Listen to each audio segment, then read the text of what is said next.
Welcome to Mars Gold, and also welcome Rookie Rooster.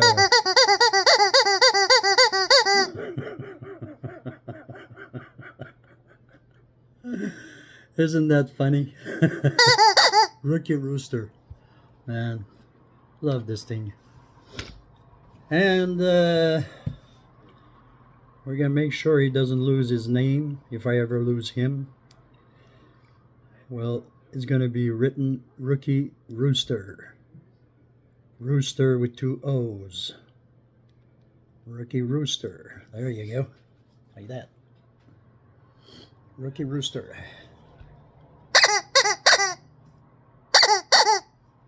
Pop, pop, pop. Pop, pop.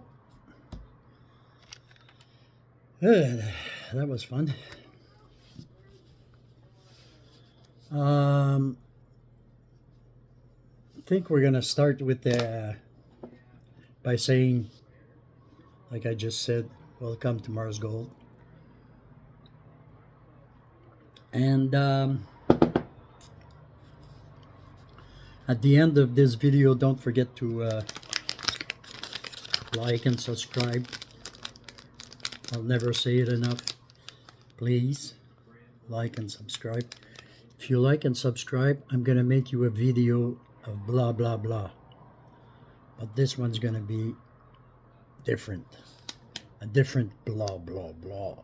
You like my mustache here? Up here? It looks like the Pringle guy, you know, the Pringle? The guy with the Pringles? I bought it today for $2 in the junk store. A junk store. Well, and that's the money you have. That's the money you have. And here we go. Whoa. And over here, I was gonna put, let's see, we have a picture of this guy here, Stuart Skinner, and Connor McDavid. I found Connor McDavid, but I didn't find Stuart Skinner. So I'm gonna keep on looking for Stuart Skinner.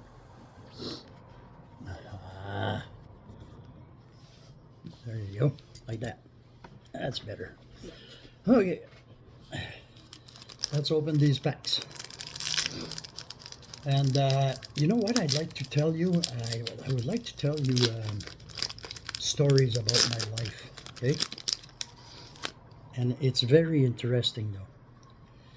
See, like Patrick Berglund. See, like when I was younger, I was working on this this field, you know. Oh, that's fun. It closes up it by itself. Now that's cool. Okay, and it goes back. Oh man, what did I buy there? Ooh, that's fun.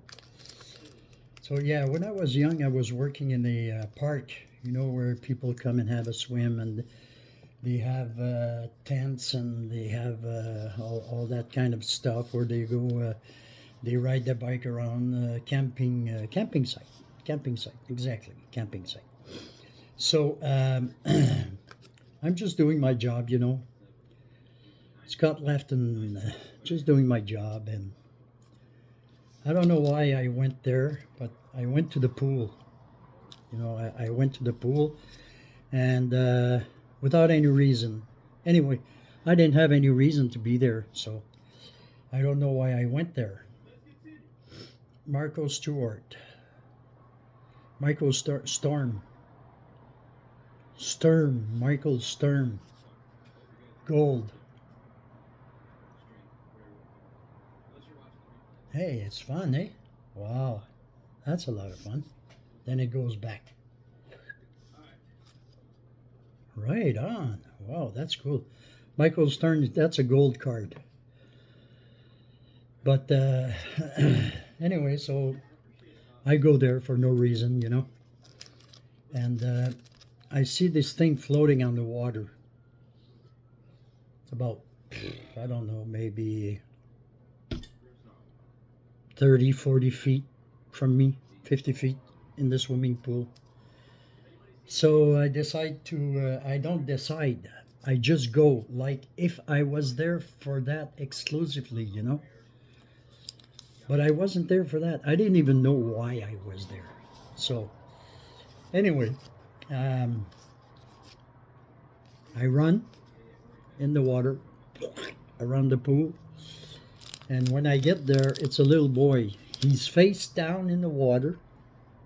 He's about 4 years old. And he's not breathing anymore. I turn him around. I take him out of the water. I take him out, not out. Out. That's a little bit more. No, seriously. I take him out of the water, and I start doing CPR on this kid. He's 4 years old. He was like green, yellow, purple, blue, white, orange. Name them. He was all those colors, except the color skin, the normal color skin. So I started doing CPR on him, and it lasted about for 10 minutes. And while I was doing CPR on him, I was talking to him. Come back, mommy and daddy are there. They're waiting for you. And that was true. Their parents were there and they were screaming, and I was telling them, back away, give me air, you know. The whole shebang. The whole thing. People were around, called the ambulance. You called the ambulance. And she called the ambulance. And the parents, and I was telling people, you put the people away. You help him. And you know, I was like out of my mind, you know. And I was really into it. So for about 10-15 minutes, I was pumping air, pumping air, pumping air. And when you do that for about 10 minutes, you're like you're out, you're out, you know. Your brain is not there anymore. You're like you're not there. You're there. You're on the person. There's nothing else around you, you know. So I asked for help, you know. Does somebody know CPR? Does somebody know CPR? Does somebody know CPR? 22, 23, 24, 25, 26, 27, 28. Man, that was a fucking job. I'm saying that now it was a fucking job, but then I didn't know. I was just there, you know, working on that kid, you know. So there's this lady, she comes, you know. She says, I know CPR. I said, well, it's your turn. It's your turn. Go for it, you know. And while she was doing CPR, I was holding the young kid, his hand, you know. It was cold. This kid was dead, you know. He was dead. I'm serious. And I was talking to him, you know, like I was telling you, like, your mother and your father are here. They want you. I know it's hard breathing because you had a lot of water in your lungs, but you have to make an effort, you know. People love you and everything. I was like, whoa, you know. And then this kid starts coughing water. And then this big kid starts crying like a baby. Yeah. I saved that little boy's life, and you know what? After that was done, when the ambulance arrived, I ran away. I don't know why. That story is still going on in the camping park where I used to work. Jeremy Rodnick story is still on, you know. People talk about that. And that's just one. Did I say prospect? Or, well, he's a prospect. It's Shane Doan. Shane Doan's a good player. So that was pretty hard for me, you know. And that happened to me 11 times. 11 times I saved the people's life. Prospect. I'm going to take him, even if he's not a rookie. It's a nice card. He looks like a nice card. So And once I was working, you know, because I used to work in security. I was a security guard for 14 years, you know. And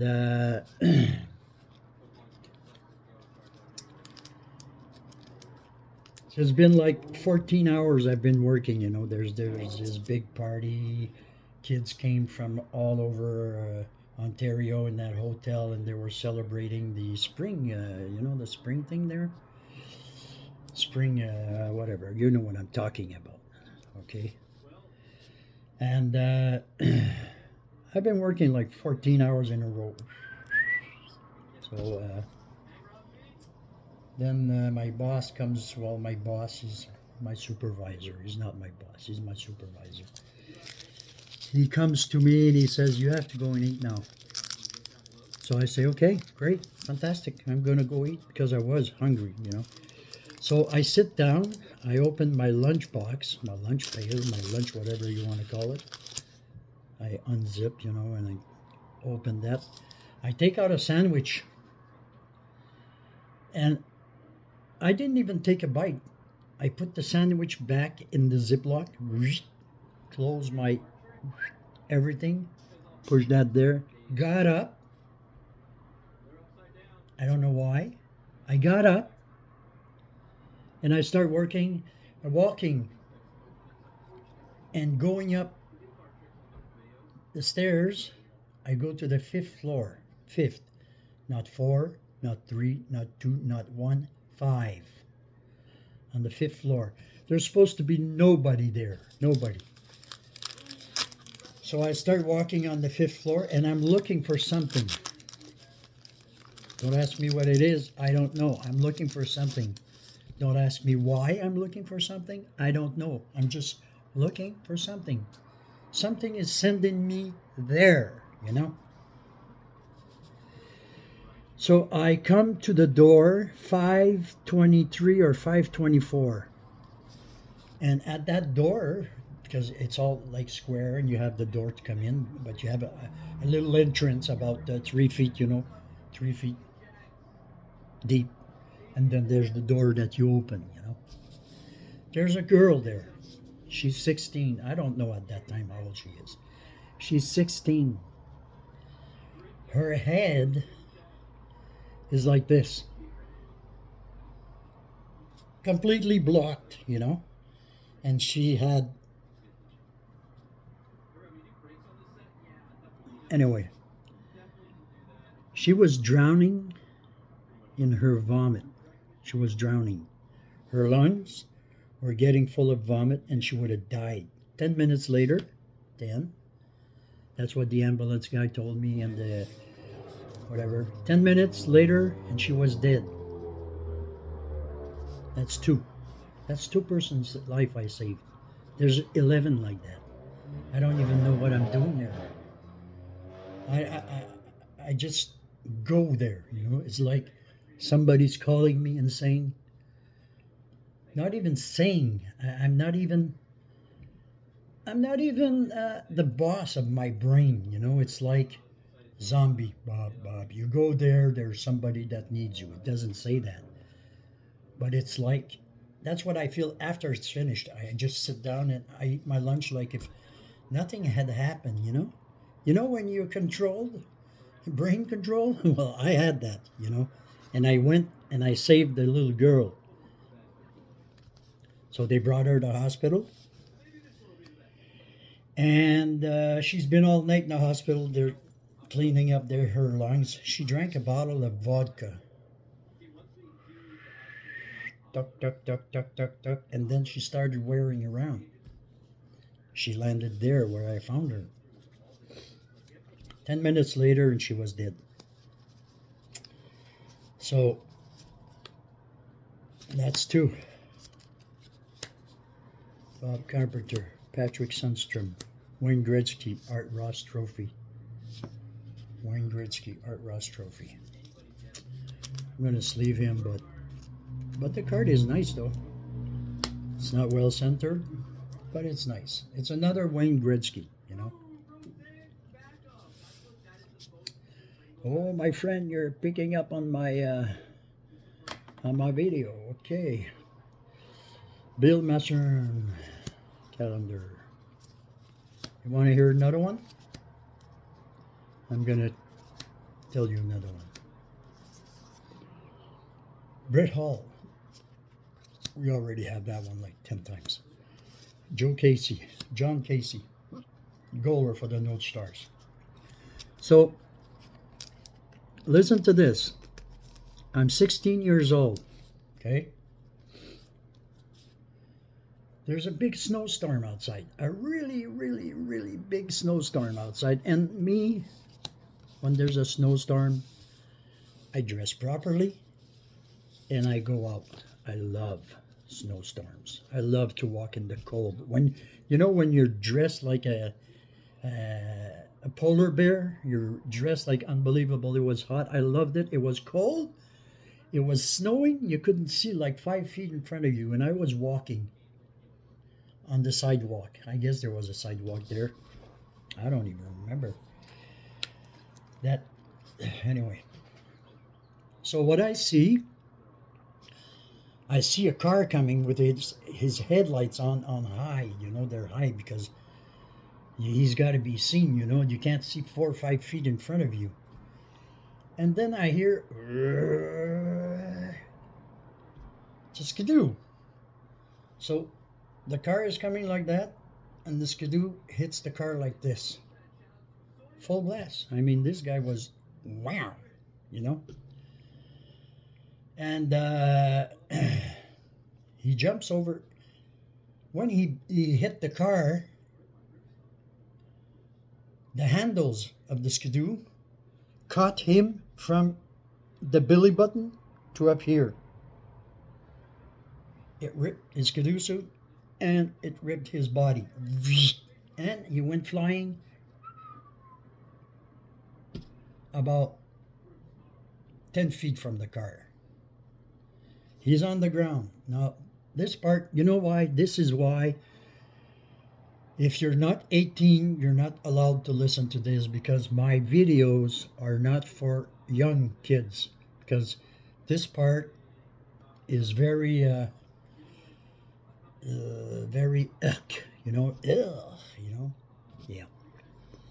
So I run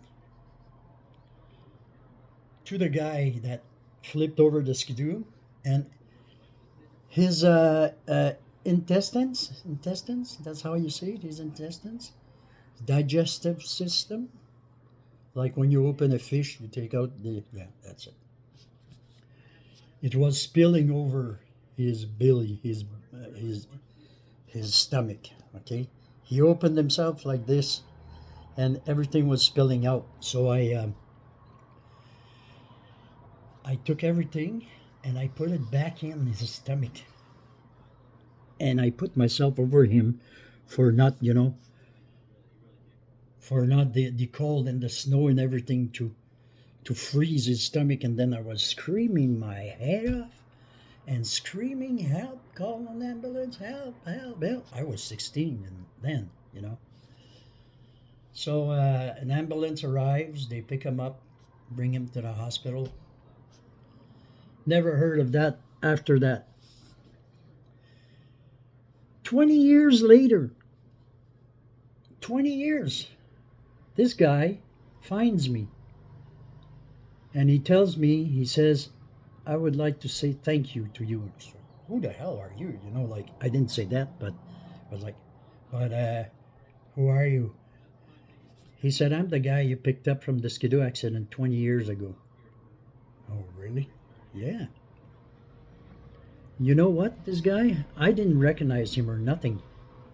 That was one of my friends. I've worked with him when I went to school, and we worked on little projects together and things like that. Was my friend. I know his name. I know it by heart still today. And I'm a little bit Alzheimer, and I still remember him very well. But how can you not remember a friend, right? And we had a moment together,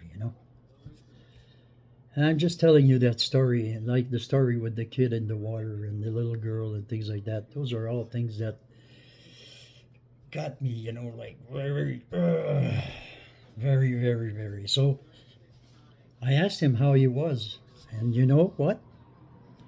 He told me, I've never been better. The only thing I have is a zipper. Not a real zipper. It's like when they operated him, they cut him, and after they sewed with the, anyway, they sewed him up, you know?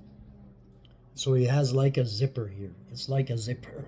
It's not a zipper, you know? Anyway, this guy called me 20 years later to say thank you.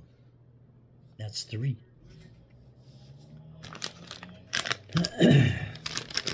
One night, that's another one. One night, I'm riding around in my car. It's about 12:30, 1 o'clock in the morning. You know? Sometimes I go out and I drive my car around and look for trouble. No, that's not true. But when I see it, I do what I have to do, you know. There's another story related to that. The young girl that I saved. But anyway, that's not the one I want to tell you. So I'm riding around. It's about 12:30, 1 o'clock in the morning. And then I say to myself, I go by a friend's house, you know. And I say to myself, I don't say to myself, it says to me, I don't know what's it. I have no control over anything in there. I'm not responsible for nothing in there, you know. And I said, okay, let's go. I'm going to go take coffee at her place. I know her very well, you know. It's 1 o'clock in the morning, but she'll open the door. There's lights in the house, and I know she's up, you know. So I go in the house, she makes coffee, we start talking a little bit. Then there's the lights, you know, the lights in the house. There's just a little blink, blink, and it stops. You know what? When your electricity goes, boop, goes hide and look, hide and look. Then I look at her and I said, "Where's your electric box?" She said, "Why?" "Show me your electric box." So we go downstairs in the kids' room, and I come to open the electric box, but it's so hot, I take my fingers off it. So I take one of the socks on the ground of the kids, and I open the electric box.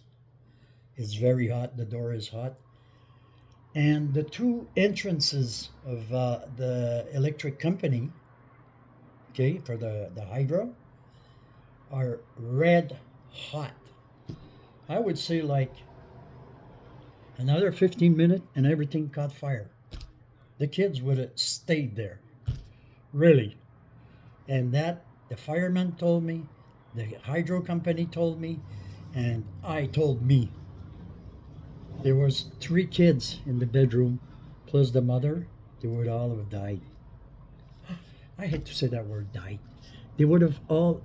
Well, that's the word. That's why you're not allowed. If you're 18 and less, get out of here. So that's why I can use hard words, harsh words, because it's 18 and over, my videos. Okay. So I told her, take the kids, get in the van, and back up. That's what she did. I called 911. I had the police there, fire department, hydro. They finished fixing up the problem. It was 4 o'clock in the morning. If I wouldn't have been there, the whole house would have went with the kids inside. That's 4. 4 plus 3 is 7. Right there. But I have more. I don't even know why I did those things. Don't ask me. Barrett Hayton, Stephen Barstrichie, John Organic. Oh, rookie quote book. Okay, Brian Holzinger. Rookie. Look at that. I love rookies. Check, my camera's going to come closer by itself. No? Yes? Watch.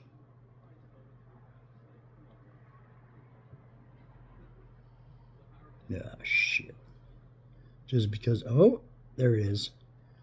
See? Come on, come on. Anyway, it's a rookie.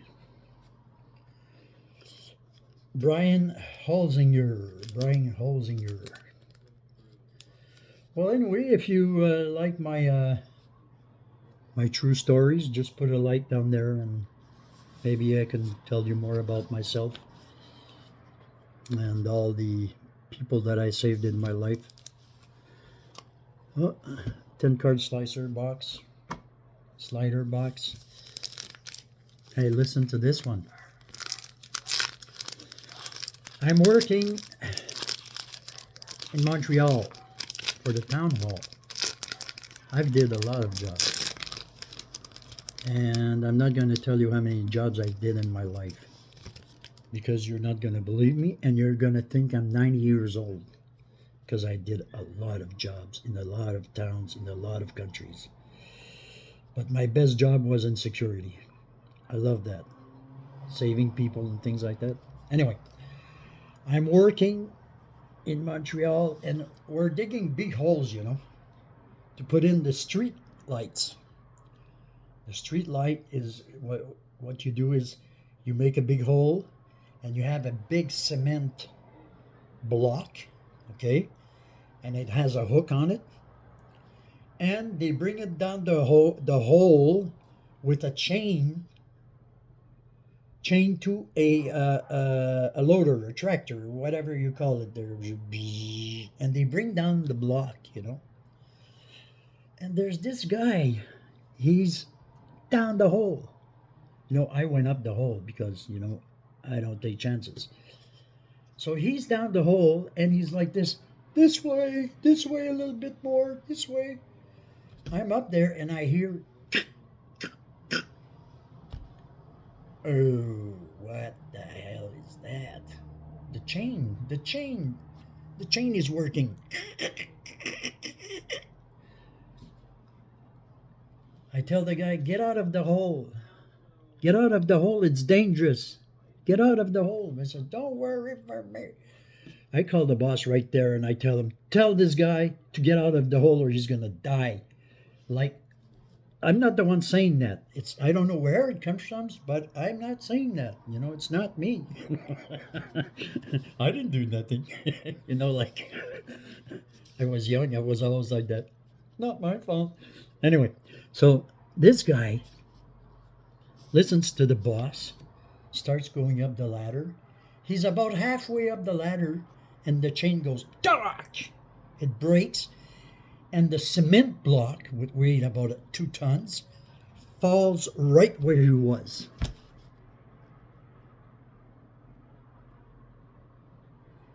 Right where he was. It's true. That's 8. And no one ever talked about this. No. It's like I never did nothing. Maybe it's because I was sent there that nobody talks about it. I'm just like a tool of God or angels, or I don't know what. It's just like, I don't know why it's me. Why me?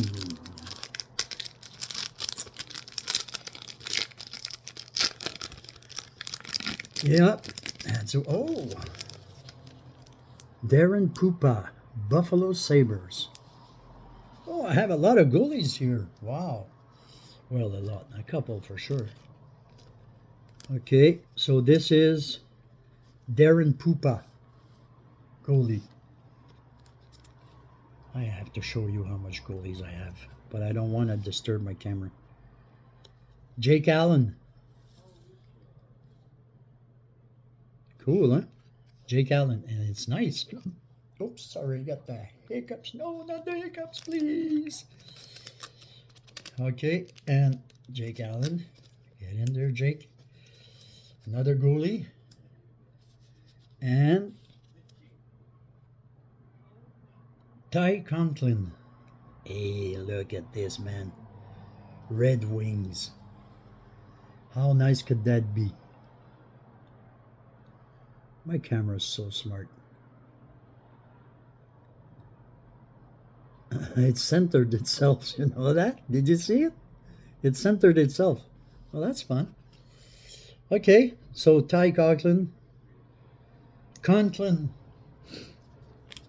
is another goalie for me. Okay.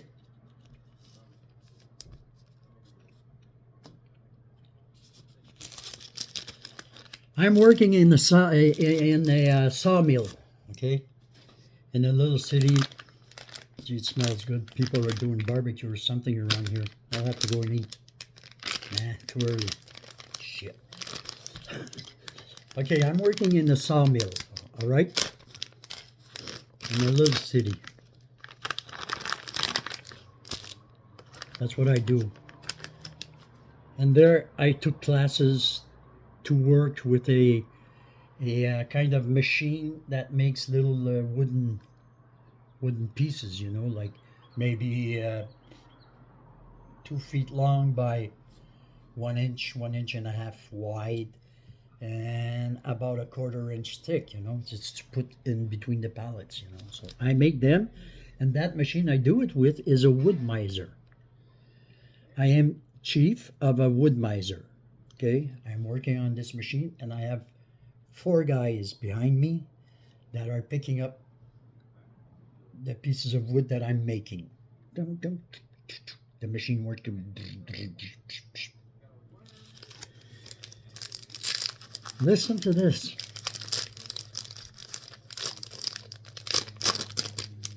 This guy comes in. He doesn't even know my name. I don't know his. I don't know him. He don't know me. But I don't know what he's doing there either. But there's one thing for sure. He wants me. He said there's a big accident outside the sawmill. You have to come and check it out. What the hell? I'm a wood miser, man. I have 4 guys working for me. I have to stop my machine and everything and go there because he told me. And it's like, dropped everything. I went there. I told the guys, come with me. So we left, all 4 of us. And I got outside, and it was this big machine that had tipped over. It was winter. The machine tipped over. And the guy was stuck under the cabin. The cabin stopped at his neck. He could have his head, you know. So when I see that there's batteries, and the batteries for these diesel machines are big wires. You can't cut that with a pair of pliers. You have to have ratchet pliers, you know, these ratchet pliers. But we don't have any. So I tell one of my guys, I tell him, run to the shop, mechanics, get me a pair of ratchet pliers, cutters. So that there's like 6 batteries with 2 wires. They're plugged in the, how do you say that, in series. You know, they're plugged in series. Yeah, more power. Or I don't remember, but I know there's lots of wires on those batteries. That I have to cut. Oh yeah, and I told him, bring me some tape. Bring me lots of tape. I want black tape. Black tape. So he comes with the tape and everything. And he said, if you don't mind, I'm not going to stay here. No, I'm not asking you to stay here. Don't stay here. Go hide. Go hide. Because I could have exploded. You know, you cut those wires. There was diesel coming down on the wires. Just one little flint, one little small, you know, just a little, and I would have blown up, and the guy under the machine would have blown up. But before I started that, I dig for his face because he has his face in the snow, and you know, I know, you know, and I know that when your face is in the snow, you can breathe for just a certain time because under the snow, when your face is there, you breathe. And what happens when you breathe? You breathe hot air, right? So all around you, your hot air melts the snow and makes ice. And that's why you can't breathe anymore. Because you've iced your bubble. That's what you did. So that's what he was doing. So I started digging to find his head, his face, and everything. And I dug. I was alone there, you know. Everybody ran away. They were scared that it was going to blow up. So I found his head. He was fine. He was okay. I asked him, "How are you doing?" and everything. He said, "I'm fine." So I take off my coat.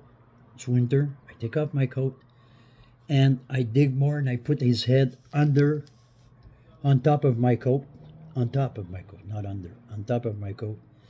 So he's laying there. His head is not cold. I put I close my coat, but you know, make sure that he can see and everything, but his head is warm. So I start working on that. I tell him I have to cut the battery wires because of the diesel. If there's a little flame that comes up, he says, "Okay, I know." I said, "But don't worry." He said, "If something happens, tell my wife. If something happens, you tell my wife because I won't be there anymore." I didn't have a wife in those days. Did I? I think I did. Yeah. That was like 40 years ago. So I told him that don't worry. You will tell your wife that I did the job. I said, "Okay." He said, "I trust you." I said, "Don't worry." So I start cutting the wires with a ratchet. And yeah, ratchet pliers. When I get to the most closest part, so I have to put the pliers here, make sure this wire here doesn't go scratch on the iron, you know, on the metal. Because if it scratches on the metal, you got a spark and you're out of business, you know. So I put the pliers here. I have the tape. I don't know how I'm organized, but I'm organized, you know. I have the tape, put it around that one, fit it well, let it go. Take the other one, fit it well, let it go. I have like 10 like that with my pliers under here. Now it's that one, it's this turn.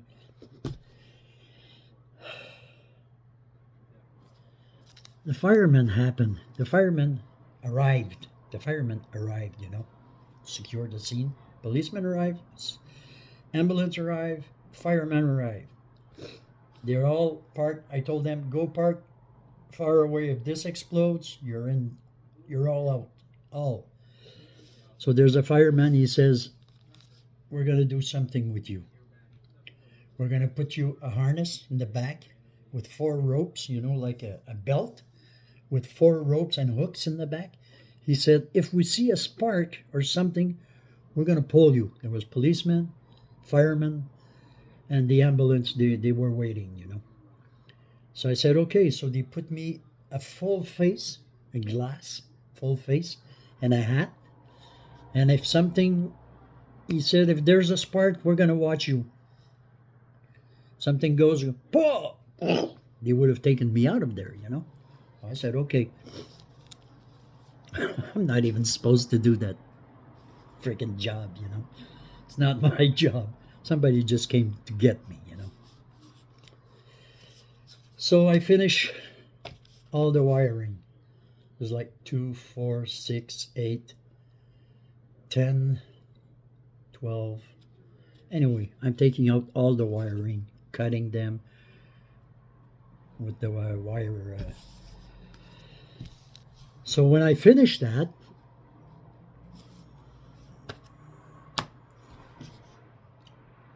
I'm finished. They take off the equipment. Not even a pat on the shoulder. Nothing. Nothing. So I go to the guy that's under. I told him everything is done. You're safe. You will be going home tonight. So he was crying, I was crying too, and I feel like crying now, you know. So they bring this big rig, you know, and they bring up the machine. And this guy is under, and the ambulance is there. They're taking him out, and they're putting him on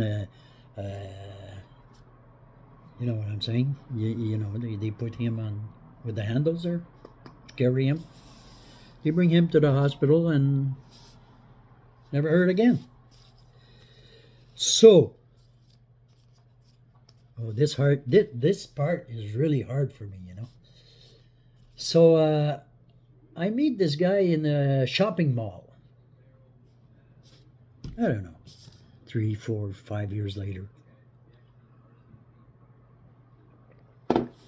When he sees me, he says to his wife, "That's the guy that saved my life," you know. So I look at him. I know him by name, you know. So I look at him. Hey, how you doing? You know, how you doing? Yeah. Then he jumps in my arms and starts crying. But man, oh man. I started crying too, and his wife in the shopping center. That's a lot of recognition, you know. Then I knew he knew. I knew he knew that I knew he knew up there, you know. It's probably why I met him in the shopping center, and because I never had recognition from nobody. Some victims, yeah, some victims never even said thank you. Anyway, I don't care. I wasn't there for that. I was sent there. You don't ask questions when you're sent somewhere. You can't ask questions anyway. You know, you can't. You can't. Your brain is possessed by something and you have nothing to say. It's like, yes, master, I'm going there. You're not even saying that. You know, it's like you're on a mission. You don't know why, but you're going there. You know. So anyway, we cried together, and we laughed, and so and his wife was happy, and I hope she was, and it's just a joke. It's a boring joke, but it's a joke, and everybody was happy, you know. And this guy is still alive today, and I hope he's still alive today, because that was like 40 years ago. We were pretty young, you know. Today I'm 63. I don't care to say my age. And he's probably about my age too, you know. So we were two young guns. Him under and me on top trying to save his life. Okay, here I have Patrick Flatley, Kevin Lowe. Kevin Lowe is not an original. He's not even a rookie. Laurie Boschman. And here we have Sean Couturier. We have that one already. Sean Couturier is going to go there. We already have Sean Couturier. He's in the good guys, but I won't put him in 2 times, you know. Not that. So those are the I'm just telling you the story, and I'm so hot. I'm sweating. Man, this is unbelievable. But they're all true stories. But I've never been to the government of Quebec and for saving lives and things like that. Never. And that's not what I want, really. Because I have my own stores. Peter Stachny, Brad Shaw, Bruce Driver, Gary Roberts, Michel Mongeau, Rick Bennett, Olaf Kolzig. Go over. Hey, Brad Shaw. Brad Shaw. Everybody knows Brad Shaw, right? Olaf for the Capitals. I'm still looking for my goalie here. My Stuart Skinner. Can't find him. Peter Stachny, what does this card look like? Centered? No. Centered? No. Stefan Beauregard. Wendell Young. 2 goalies. I think I might find it, right? If I keep on going like that.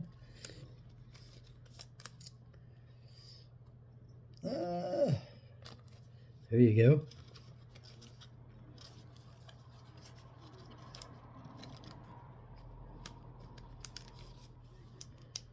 Wendell Young. I like it when the camera goes closer. Whoa. That's fun. Wendell Young. I have a good camera. And that's my Darren Pupa. I have that one. But it's a goalie, so I'll take it twice. Oh, I was supposed to call a friend from Montreal. Call him later. I didn't forget about you, Maurice, if you're listening to this.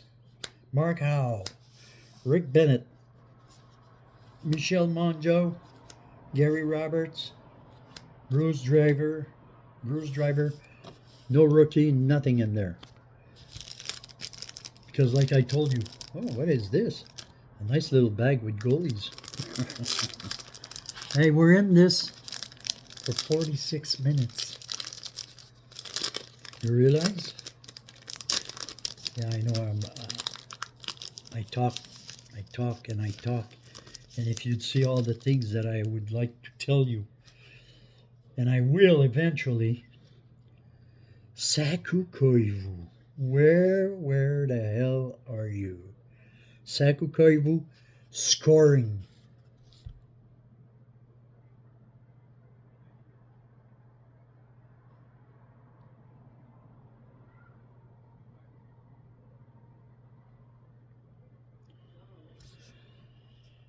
My camera didn't go closer. That's a nice one. Saku Koivu scoring. I don't know on who he's scoring, but seems like, I don't know, Penguins or something like that. There's yellow and black. Must be the Penguins. So Saku Koivu, respect, always. Saku Koivu, always. Respect, always. This is a prospect. It's not a rookie. It's a prospect. Left wing, Chris Kunitz. I have to bring it up real close for my camera to listen to me. Nice, eh? I love that when it does that. And after that, well, we have Vaclav Prospal. Prospect. I'm going to keep this prospect because it's a green card. It's like a green card. I don't know what they call it, but it's green. Hero and prospect. You have to keep a card like that, eh? Hero and prospect. Going to keep him for me. Okay. I'm going to put him with my friend here. Koivu. Sack. Yeah, I'm going to put him with Saku Koivu. Hey, things are going well. Things are going very well.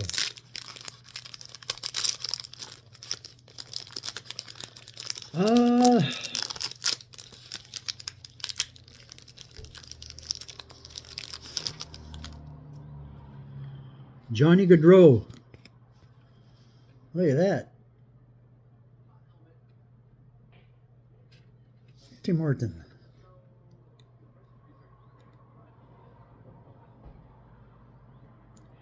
Tim Horton, reflector card. If that's not the way it's called, I don't care. For me, it's a reflector card. Okay? It reflects. It's like aluminum, whatever it is. It's for me, it's a reflector. And 2018 Tim Horton Collector's Series. That for me is enough. I'm keeping it very closely. And I have another goalie, Linus Ullmark.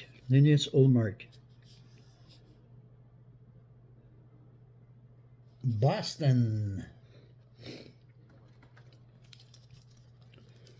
So just like having a chat here with you, I think it's fantastic. I love to tell my stories. which, by the way, are all true. Detail by detail. This is true. A true story.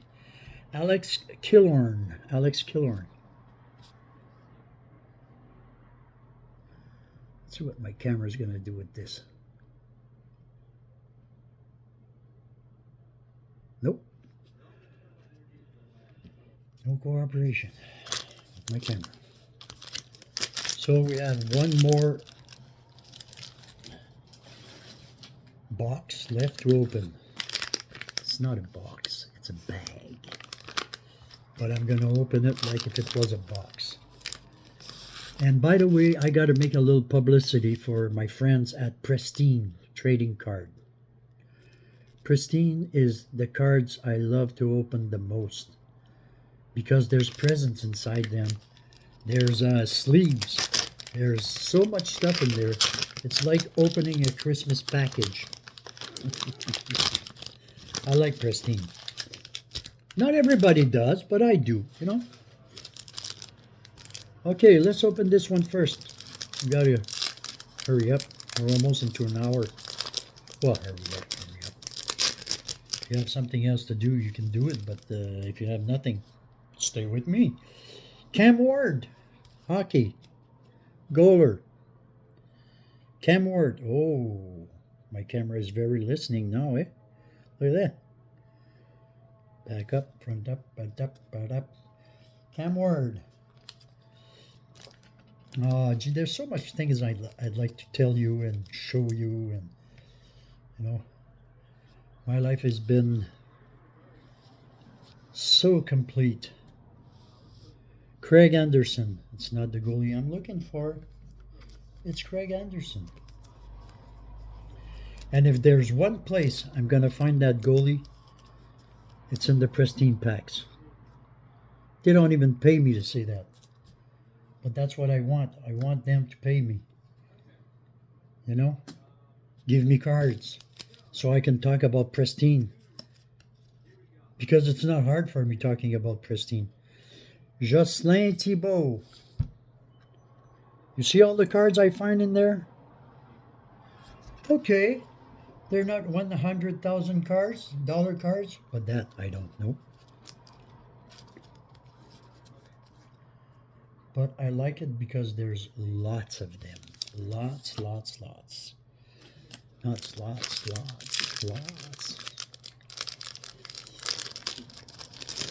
Hold on tight.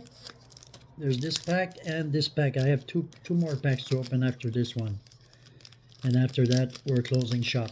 Yeah, I gotta go do some stuff, you know. I'm always doing some stuff. Next week, I'm going for gold. I mean, in the rivers. Next time, I'll bring you the picture of the river where I go. Man, it's so beautiful. And I have some instruments to detect gold. I even have a face mask with a tuba, going tuba diving. And I have all the instruments to go under, plus my GoPro cam. You'll see me under the water. That's what I'm doing next week. I hope the water is not too cold. Cold or not, I'm going in. Ew, what a promise is that? Bryden Coburn. Oh, well, it's a special place I'm going in. It's very nice. There's waterfalls. Up there, there's the water comes down and there's big rocks, and then there's a waterfall, big rocks, and another waterfall. In between those rocks, there's gold, but you have to go and get it, you know. Colin Wilson, Colorado. What do I do with this guy?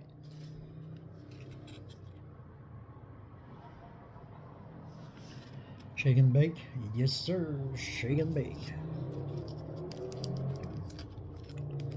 You hear that?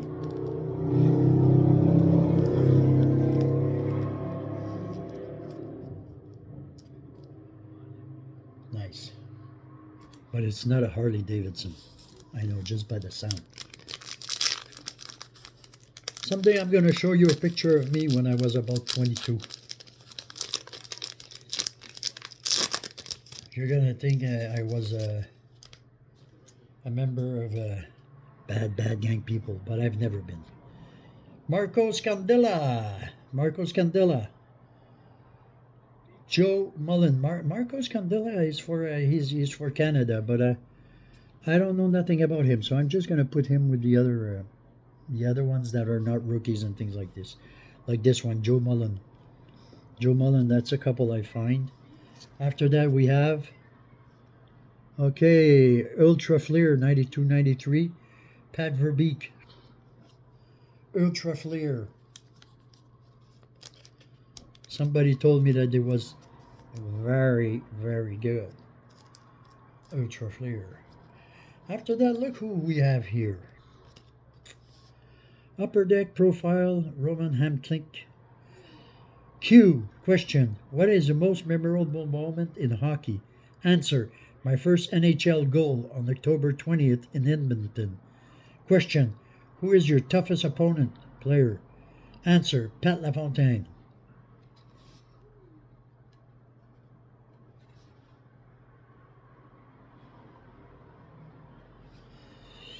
So, this one I'm going to sleeve it, but I'm not bringing it with me. It's a nice card. It's a beautiful card. Nice memories and everything. But I cannot. Jordan Martinook. Nothing to say about him either. Not a rookie, not perfect. That's him, not me. And this is the last pack. And if you're still here with me, thank you very much. I really appreciate it. I hope you'll take a minute to subscribe. It's free. And put a like. We're going to be into the hour. Oh, Super Hockey Star. Oh my God, now I'm in business. Prominent Rookie. Legend on Ice. Superstar. Prominent Rookie. This one is, that's a card that's a card with all the numbers of the legend cards that you can collect. Mario Lemieux. See Connor McDavid again. I have a lot of Connor McDavid. Connor McDavid, he made a name for himself. This guy made a name for himself. He's a fighter. He's a fighter. There you go, Connor. He's a fighter, not a fighter for punching the head, no. He's a fighter because he wants to win. He works for his money,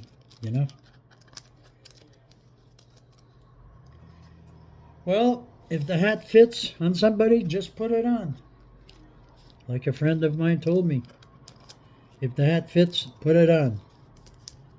But he works. I know he works. There you go. And Legend on Ice, Mario Lemieux, right there. So my friends, as usual, I'm going to finish with the, while you go like and subscribe. I gotta go. I can't go eat. It's only 3, but I can eat anyway. Thank you very much for being there, and I hope I'll see you again. Because I collect baseball caps. That's why I have that on my head. I'll probably have another one on the next video. Thank you for being there. With all my heart. Thanks to you guys. Love you all, guys and girls. Love you all. Thanks. Bye-bye.